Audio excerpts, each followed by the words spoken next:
জয় গুরু মা জয় গুরু। পরম প্রেমময় পরম দয়াল শ্রী শ্রী ঠাকুরের এতক্ষণ যারা নামামৃত সুধা পান করলেন, তাদের মানব জীবন শ্রেষ্ঠ জীবনের একমাত্র উদ্দেশ্য ঈশ্বর প্রাপ্তি। তাই যেন এই জীবনেই সফল হয়, এই কাতর প্রার্থনা দয়ালের রাঙারাতুল চরণে। শ্রী শ্রী ঠাকুর বলছেন যে কখন আমাদের আওয়াজ ঠাকুর শুনতে পান। অনেকেই বলে, ঠাকুরের চরণে মাথা ঠুকে ঠুকে কত কাঁদলাম, তবুও ঠাকুর আমার কথায় সাড়া দেন না, আমার কথা শুনতে পান না। আবার কেউ একটু ইচ্ছা প্রকাশ করলেই ঠাকুর তা সাড়া দেন এবং শুনতে পান। কেন? একই পরম পিতা, তার সৃষ্টি সন্তান সকলেই, তাহলে এরকম রকম ফের কেন? এখানে দুই দুই কেন? শ্রী শ্রী ঠাকুর বললেন, তোমার অন্তরে ঠাকুর যখন শুনতে পান, তখনই আমার শোনা সামিল হয়। ঠাকুর আমাদের ছেড়ে নেই কাউকে, সকলের অন্তরেই তিনি পরমাত্মা রূপে বিরাজ করেন। কেবল তিনি আছেন বহু রূপে, বহু ভাবে। আমরা যেখানে যতখানি বিমুখ তার প্রতি, তিনি সেখানে ততখানি অপ্রকট হয়ে আছেন আমার কাছে। জানতে অজান্তে তার সঙ্গে ঘর করছি আমরা। তার দেওয়া যা কিছু আমরা সবই চাই, কিন্তু এমনি অকৃতজ্ঞ যে তাকেই শুধু চাই না, তার দেওয়া ভালো জিনিসগুলো চাই, আপদ বিপদে পড়লে রক্ষা চাই, তবু তিনি বিমুখ হন না আমাদের প্রতি। এইটাই তার মহানুভবতা। প্রতীক্ষার কাল গুনেন তিনি, কোন কালে আমার এই সন্তান আপদ বিপদ ছাড়া, চাওয়া পাওয়ার সম্পর্ক ছাড়া সদাই আমাকেই শুধু ভালোবাসবে, আমার গুণকীর্তন করবে, আমার ধারে তাকিয়ে থাকবে কাতর ভাবে, আমার কাজ করবে, আমার চিন্তা করবে, আমার ধ্যান করবে, আমার নাম করবে। এই আশায়, এই প্রতীক্ষায় পরমাত্মারূপ পাখি প্রত্যেকের অন্তরে প্রহর গুনেন, অপেক্ষা করেন বড় আশা নিয়ে। কিন্তু তিনি বিমুখ হয়ে যান না। প্রতীক্ষার কাল গুনেন ঠিকই, কবে চেতনা ফিরবে, কবে সে জানতে পারবে যে আমি যা কিছু নিয়ে আছি সব তাঁরই সৃষ্টি। তিনি একমাত্র আমাদের উদ্ধারকর্তা। তাকেই আমরা মনে প্রাণে চাইব, আর এই জগতে কিছু চাওয়া পাওয়ার নেই। যেদিন এই সত্যিকারের চাওয়া মানুষকে পেয়ে বসবে, সেই দিনই তিনি উজাড় করে তার সঙ্গে সম্মুখে প্রকট হয়ে সমস্ত ক্ষুধা তৃষ্ণা ভরপুর করে মিটিয়ে দেবেন। সব শূন্যতার অবকাশ ব্যপ্ত হয়ে তিনি ধরা দেবেন আমাদের হৃদয়ের মাঝে। ঠাকুর আমাদের কি, সে যে কি চাই, আমি নিজেই তার তল পাই না। এবার করিব লীলা অতি চমৎকার, আপনি না বোঝেন প্রভু অন্যে কোন ছাড়। তাই পরম পিতার যে কি লীলা, ঠাকুর বলছেন আমি তার তল পেলাম না। পরম পিতা যে কি কর্মকাণ্ড দিন রাত্রি চালিয়ে যাচ্ছেন, তা শুধুমাত্র তিনিই জানেন। তিনিই তার উদাহরণ। অন্য কোনো ব্যক্তি তার উদাহরণ হতে পারে না, তাকে প্রকাশ করতে পারে না। আমার ইচ্ছাটাকে যদি ঈশ্বরের ইচ্ছার সঙ্গে আমরা যোগ করে নিই, তবে তার ইচ্ছায় আমরা যদি চলি, তার চাহিদা মতো আমরা কথা বলি, তাহলে দেখা যাবে যে আমার কোনো চাহিদা অপূরণ থাকছে না। আগে খালি হতে হবে, শূন্য হতে হবে, তবে ভগবান আমাদের সবকিছু পূর্ণ করে দেবেন। আর নিজেরই যদি আমাদের অনেক জ্ঞান গরিমা জ্ঞান গর্ব থাকে, তাহলে ঈশ্বর দূরে সরে যান। তুমি তো নিজে নিজেই সামলাতে পারছো, তাহলে আমার তো আর প্রয়োজন নেই। সম্পূর্ণ সারেন্ডার টু হিম, একেবারে তার উপরে নির্ভরশীল হতে হয়। আপনারা সকলেই জানেন, বহুবার বলেছি এই ঘটনাটা। চিকাগো শহরের তৃতীয় দিনে বিবেকানন্দ বক্তৃতা দিতে গিয়ে সাহেবদের ভগবান সম্বন্ধে ধারণা দিচ্ছেন বিষ্ণু পুরাণের একটা ঘটনা বলে, যে ভগবান বিষ্ণু অর্ধশায়িত অবস্থায় শুয়ে আছেন। নারদ মুনিকে বললেন, নারদ পদসেবা করো। নারদ পদসেবা করছেন। মুহূর্তের মধ্যেই তিনি উঠে গিয়ে বললেন, নারদ তুমি একটু ক্ষান্ত হও, আমি দৌড়ে আসি। বলে মাথায় একটা পাগড়ি বেঁধে একটা লাঠি নিয়ে দৌড়াতে লাগলেন। মুহূর্তের মধ্যে ফিরে এসে আবার শুয়ে পড়লেন। নিয়ে বললেন, নারদ পদসেবা শুরু করো। বললেন, সে কি, আপনি যাচ্ছিলেন কোথায়, আবার ফিরে এলেন, এর মানেটা কি হলো? শ্রী ঠাকুর বললেন,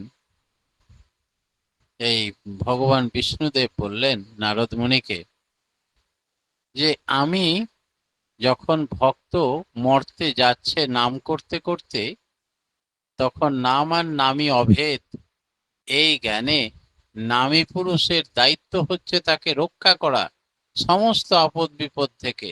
একটা পাগলা কুকুর তাকে তাড়া করেছিল, তাই সে নামে রত ছিল বলে আমি একটা লাঠি নিয়ে দারোয়ান সেজে পাগলা কুকুরটাকে সামলাতে যাচ্ছিলাম।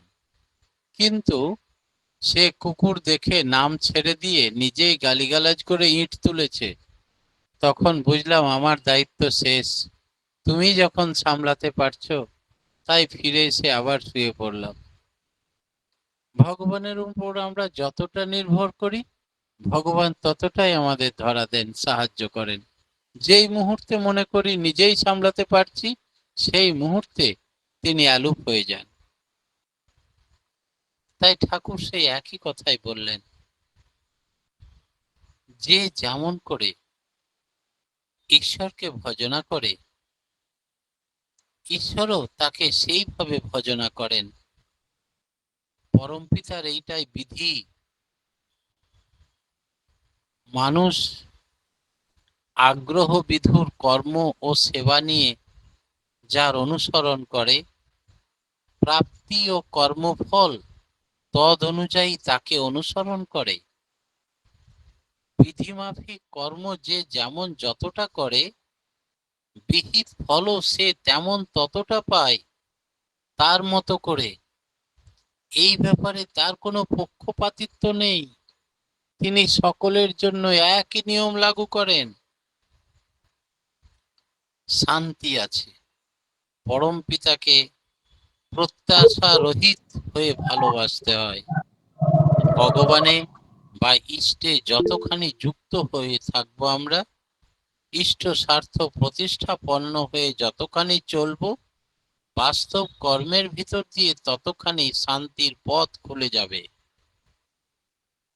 ইষ্টকে ভালো যদি বাসতে চাও, তবে ভালোবাসি কও, ভালোবাসি বলো, আর বাস্তবে ভালোবাসার মতো কাজ করে যাও। ওতেই সব কাম ফর্সা। তোমার সাধ্য সাধনা জ্ঞান তিতিক্ষা পুজো পাঠ জীবনের যা কিছু সব পরিপূরণ করে দিবেন এক ভালোবাসায়। তিনি বড় ভালোবাসার কাঙাল। ইষ্টনিষ্ঠা যাদের জীবন দ্বারা নির্বিচার নির্দ্বিধায় ইষ্ট নির্দেশ পালন করাই যাদের জীবনের তপস্যা, তারা মহাভাগ্যবান। ওই নিষ্প্রভ আনুগত্য, পরম পিতার পরম আশীর্বাদ মনের এমন রকমটা থাকলেই বিচার বুদ্ধি অকাট্য এবং অভ্রান্ত হয়ে ওঠে। তারা যা কিছু ইষ্ট স্বার্থ ইষ্ট প্রতিষ্ঠার মাপকাঠিতে মেপে মেপে দেখে, তাদের বিভ্রান্ত করা শক্ত ব্যাপার। তোমার প্রতিটি নিঃশ্বাস, প্রতিটি কথা, প্রতিটি চিন্তা, প্রতিটি পদক্ষেপ, প্রতিটি কাজ সতই ইষ্টকে বয়ে নিয়ে চলবে, লোকের সামনে তাকেই উপস্থিত করবে, এমনতর আমাদের ইষ্ট চলন হওয়া যায়। আমরা যেন ইষ্ট কথা বাদ দিয়ে নিজের কথা বলতে না শুরু করি। যে কথাই বলি যেন কানু ছাড়া গীত না থাকে। যখনই ঠাকুর বাড়ি থেকে নেবার ইচ্ছা জাগলো মনে, তখনই ফতুর হবার পূর্বাভাস। অনেকেরই ধারণা থাকে ঠাকুর বাড়ি যাচ্ছি, বিনা পয়সায় ডাক্তার দেখিয়ে নিব, ওষুধ পেয়ে যাব, অনেক আশীর্বাদ নিয়ে নেব। শুধুই নিয়ে নেবো নিয়ে নেবো নিয়ে নেবো করতে করতে ঠাকুর বাড়ি চলে গেল। তখন ঠাকুর বলছেন, ঠাকুর বাড়ি থেকে নেবার ইচ্ছা শুধুই মনে জাগে, তখনই ফতুর হবার পূর্বাভাস। আর দারুণ দুরবস্থার মধ্যেও যদি ইষ্টকে শুধু দেবার ধান্দায় পা বাড়িয়ে থাকো সব সময়, প্রত্যাশা শূন্য হৃদয় নিয়ে, তবে তার দুঃখ ঘুচলো সারা জীবনের মতো। কি অদ্ভুত কথা! ভিক্ষা করে খায় তবু দিতে চায়, এমন করে তৈরি হতে হবে আমাদের। আমার কষ্ট না হয় তেমনতর ভাবে যেন তোমরা চলতে পারো, সেইটি আমার দাবি ঠাকুর বলছেন তোমাদের কাছে। এতে তোমরাও সুখী হবে, পরিবেশও উপকৃত হবে, আমিও নন্দিত হব। আমি তোমার জন্য যা করি না কেন তা তোমার সম্পদ নয়, তুমি আমার জন্য যা কিছু করো সেটাই তোমার চলার পাথেয় বা সম্পদ। তোমার টানই তোমার অস্তিত্বকে অটল ভাবে ধরে রাখবে। তাই আমি যদি তোমাদের ছুমন্তর করে কোটি কোটি টাকা দিয়ে দিই, তাতে তোমার কিছু লাভ হবে না, তোমার সর্বশান্ত হলো। তুমি বরং ভিক্ষা করেও যদি আমাকে এক মুষ্টি অন্ন এনে দাও, সেটিই তোমার সম্পদ। আমরা দেব ভিক্ষা, অন্যান্য গ্রন্থে রবীন্দ্রনাথের কথা শুনেছি। সেই ভিক্ষার চাল সোনায় পরিণত হয়েছিল। ইষ্টকে সর্বস্ব দাও, মুখ্য বলে জানবে জীবনের একমাত্র তপস্যার বিষয়। সংসার চালাবার কথা বড় করে ভাবতে নেই, বড় করে ভাবতে হয় ইষ্ট স্বার্থ প্রতিষ্ঠার কথা। ইষ্ট স্বার্থ প্রতিষ্ঠা যাতে হয় সেই ভাবতে গেলেই সংসার আপনি চলে যায়। সংসার চালানো তোমার প্রধান দায় নয়, তোমার প্রধান দায় ইষ্ট স্বার্থ প্রতিষ্ঠা। ঈশ্বর কাউকে শাস্তি দেন না, কিন্তু তার বিধি যার ভিতর দিয়ে জগৎ সৃষ্টি হয়েছে, জগৎ চলছে, তাকে উল্লঙ্ঘন করলে তদনুপাতিক ফল প্রসব করবেই কি করবে। শোনা কথার উপর দাঁড়িয়ে চললে কান বড় হয়ে যায়, কত শুনবে আর। চোখ ছোট হয়ে যায়, দেখে চললে চোখ বড় হয়, কান ছোট হয়। বাস্তব অভিজ্ঞতা কৃপা মানে করো হও পাও, এমন ভাবে চলতে হয়। আমি সৎসঙ্গী, তার মানে হচ্ছে I am the companion of every one's life and growth. আমি প্রত্যেকের জীবন বৃদ্ধির সঙ্গী। যতদিন বাঁচব আমি আমার পরিবারের, দশের ও দেশের বর্তমান ও ভবিষ্যতের জন্য দায়ী। সকলকে পরিপূরণ করে যাব, চতুর হাতে চতুর মুখে দুনিয়ার সমস্যার সমাধান করব, বাস্তব কাজে সাহায্য করব, তবেই আমি সৎসঙ্গী। সৎসঙ্গী মানে সবার বাঁচাবার আর সেবক। ঈশ্বরকে তুমি তোমার যা কিছু যতখানি দেবে, তুমি তাতে ততখানি তেমন করেই হবে, আর এই হওয়াটাই তোমার প্রাপ্তি। তোমার মাথা স্ত্রী পরিবারেই যদি শুধু লেগে আছে, কিন্তু গুরুর প্রতি যদি বিভিন্ন বাহানায় এড়িয়ে যাও, তুমি দৈন্যের হাতে পড়ে যাবে, তুমি দৈন্যের হাত থেকে বাঁচতে পারবে না। একটা জিনিস, একনিষ্ঠ সৎসঙ্গী যদি হয় আর গভীর বা দ্বন্দ্ববৃত্তি যদি না থাকে, তার সঙ্গতির প্রাচুর্য বা থাক বা না থাক, তার অর্থকষ্ট জীবনে হবে না। শরীরের যেমন ধর্ম আছে, আত্মা বা সত্তারও তেমনি ধর্ম আছে। পরমপিতার জন্য যদি কারো প্রাণ নেচে ওঠে, তখন সে যে কি করতে পারে আর কি করতে পারে না, তা লিখে শেষ করা যাবে না। সামাজিক জীব আমরা, সমাজের বুকে জন্ম নিয়েছি, সমাজের মধ্যে বাস করি। তাই আমাদের প্রধান করণীয় হলো মনে প্রাণে অপরের ভালো করা। যত দিক দিয়ে যত লোকের যতখানি আমার দ্বারা সম্ভব, এই ভালোর মধ্যে দিয়ে নিহিত আছে আমার কল্যাণ। আর কল্যাণের প্রতীক হলেন ইষ্ট। সবাইকে ইষ্টের ভাবে ভাবিত করে তোলো, ইষ্টের গৌরবে গৌরবান্বিত করে তোলো। সব চলাটা, সব করাটাই যেন ইষ্ট স্বার্থ সুসংহত হয়, নাইলে কড়াগুলি দানা বেঁধে ওঠে না, স্থায়ী সুফল প্রসব করতে পারে না, বিচ্ছিন্নতায় বিলীন হয়ে যায়। যদি ইষ্টের কথা মতো আমরা না চলি, নিজের খেয়াল মতো চলি, তবে আশীর্বাদ থেকে বঞ্চিত হব। এটা একটা অপরাধ।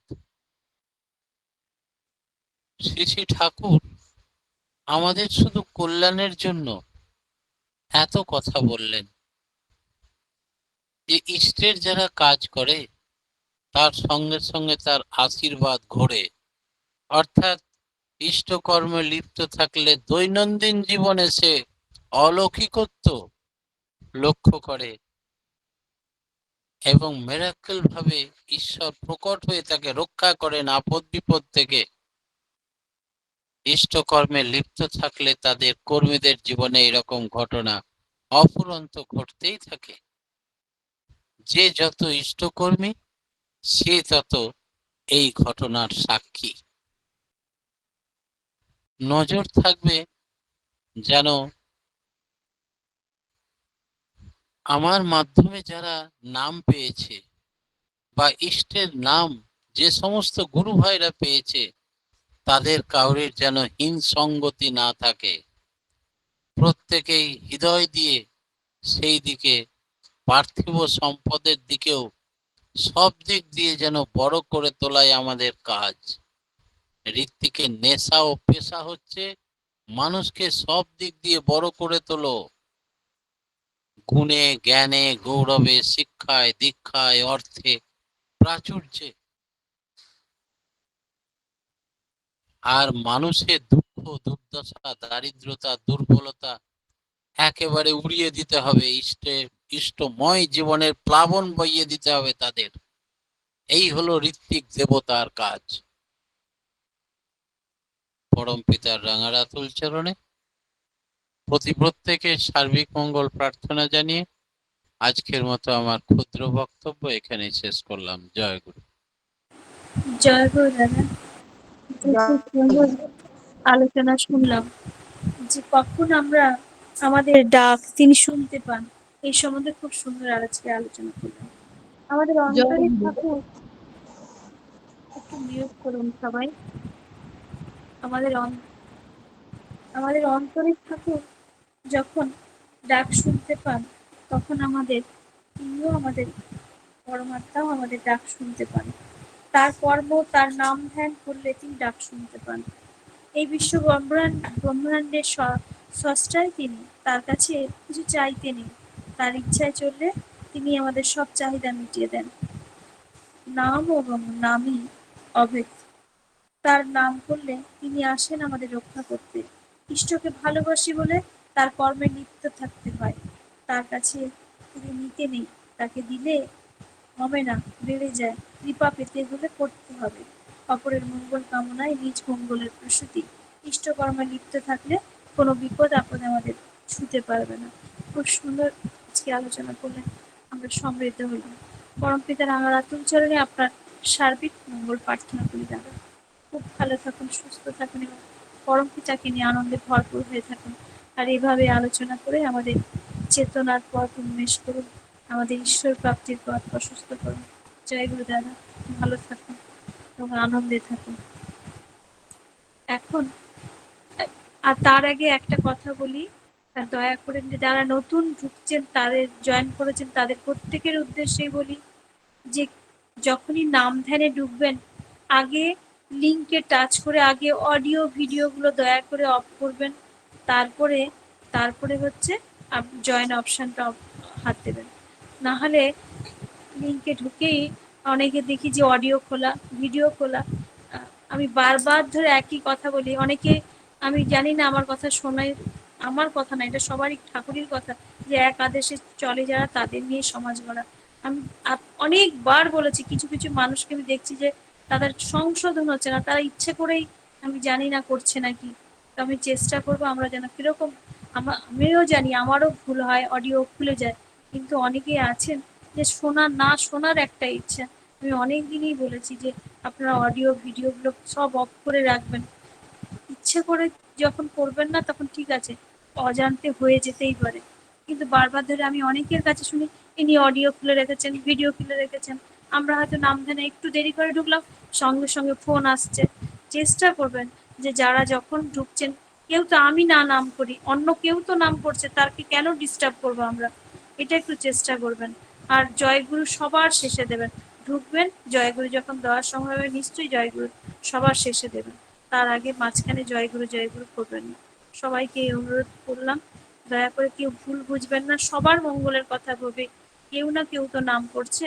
আমরা সবার অপরের মঙ্গল কামনায় যদি নিজ মঙ্গলের প্রসূতি হয়, এটা ঠাকুরের কথা দাদাও আলোচনা করলেন, তাহলে আমরা চাইবো যে আমি যেমন নিজে না করি, অন্যজন কেউ করছে তাকে সাহায্য করা, এটা আমি চেষ্টা করব।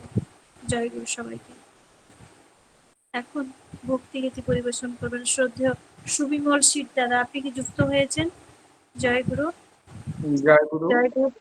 জয়গুরু। আপনার মোবাইলে নয়েজ ক্যান্সেলেশন করা আছে? জয়গুরু দাদা। হ্যাঁ, করা আছে। ঠিক আছে, আরম্ভ করুন। এমনি শোনা যাচ্ছে? হ্যাঁ, শোনা যাচ্ছে। নয়েজ ক্যান্সেলেশন অফ না করলে সাউন্ড প্রবলেম হবে, সেই জন্য বলা হচ্ছে।